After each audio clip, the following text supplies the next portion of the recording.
Welcome back. Today, we're diving deep into a really fascinating prophetic narrative known as the War of the Seed.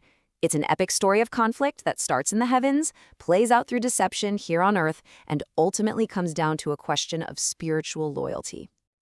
So, the text we're digging into today kicks off with this really huge idea. It wants you to think about something: what if all the conflicts we see all throughout human history are just echoes, shadows of a much older, much bigger war? It frames everything in the context of this massive cosmic struggle. All right, so where does a story like this even start? Well, according to this source, it doesn't begin with us, with humanity. It starts way before that, in the heavens, with a rebellion that really sets the stage for everything that follows.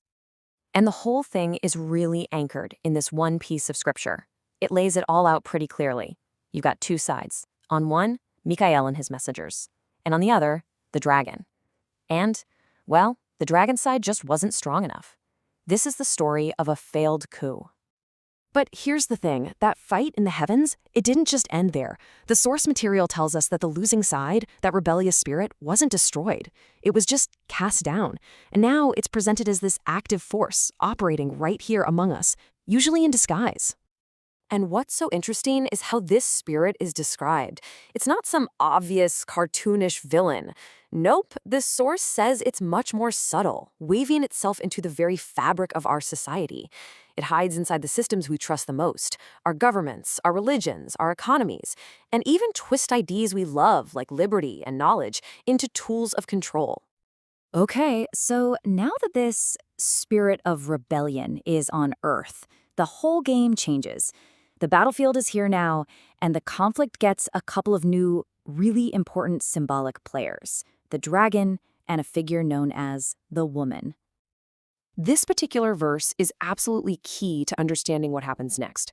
You've got the dragon, right? That ancient rebellious force. And it's waiting, laser-focused on one target: the child of this symbolic woman, ready to destroy it the moment it's born. So you're probably asking, who is this woman? Well, the text is really specific here. She's not an actual person, she's a symbol. She represents a spiritual lineage, a covenant, the womb of promise. Think of her as the spiritual family line that the prophesied child was destined to come from. Now, the story goes that the dragon can't actually get to the child. He's protected. So what does it do?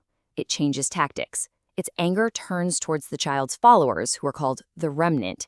And they're identified by two things: they keep the commandments and they hold to their testimony. And this is where things get even more complex. See, the dragon doesn't fight this war on Earth by itself. The source explains that it basically delegates its power to these two other symbolic figures, called the beasts. Whoa. Okay, so here's the first beast. The description is intense, right? 7 heads, 10 horns. It sounds like this unstoppable monster. But what does it actually stand for? Let's unpack that symbolism. To really get what this first beast is, you have to look at where it comes from: the sea. And in this interpretation, the sea isn't literal water. It stands for all the nations of the world, humanity itself, in all its chaotic, restless, and unstable glory. So this beast rises right out of civilization. So this beast from the sea, it's basically the system of man. Think about it. All the political, economic, and cultural machinery that runs the world. The source paints it as this massive entity that demands our complete loyalty and admiration, a kingdom built on things like power, patriotism, and the pursuit of wealth. Then, a second beast shows up, and this one is totally different. At first glance, it looks harmless, like a lamb. But its voice, its message, that's pure dragon. This thing is all about deception. This is where you see how they work together. It's like a two-pronged attack. The first beast, from the sea, is the iron fist, the raw power of the worldly system. The second beast, from the earth, is the velvet glove, the propaganda machine. It's the false prophet that uses miracles and ideology to make everyone worship the first beast. One is the power, the other makes you love the power. Okay, so you have this powerful system and its deceptive mouthpiece. How do they actually control everyone? This brings us to a concept you've probably heard of, even if you don't know the source: the mark of the beast. But the way the source material talks about the mark is maybe not what you'd expect.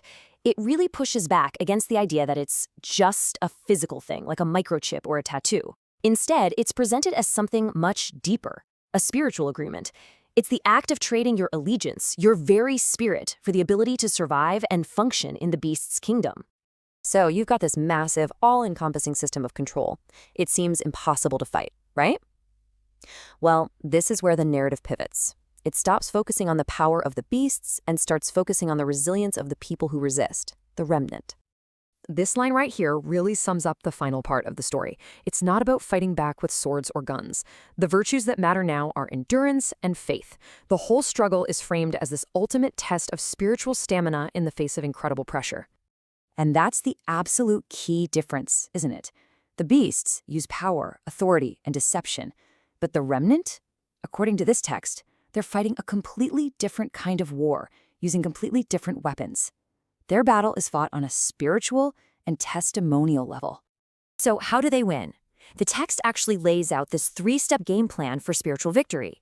First, it's about their faith in the Lamb. Second, it's about the courage to speak their truth, the word of their testimony.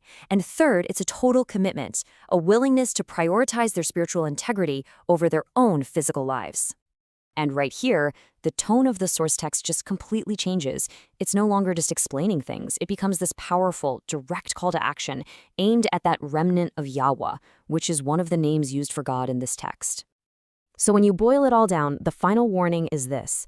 The real threat isn't the external system. It's internal compromise. The real enemy isn't the dragon. It's your own disobedience. It's a call to put spiritual loyalty above worldly fear, all based on the belief that while the kingdoms of this world will eventually fall, the kingdom of their Elohim, their God, is eternal. And that's what we're left with. Is this whole narrative just a scary story about a future of total control? Or is it something else? Is it a timeless call to radical faith? A kind of roadmap for keeping your integrity no matter what the world throws at you? That's the big question the text leaves hanging in the air.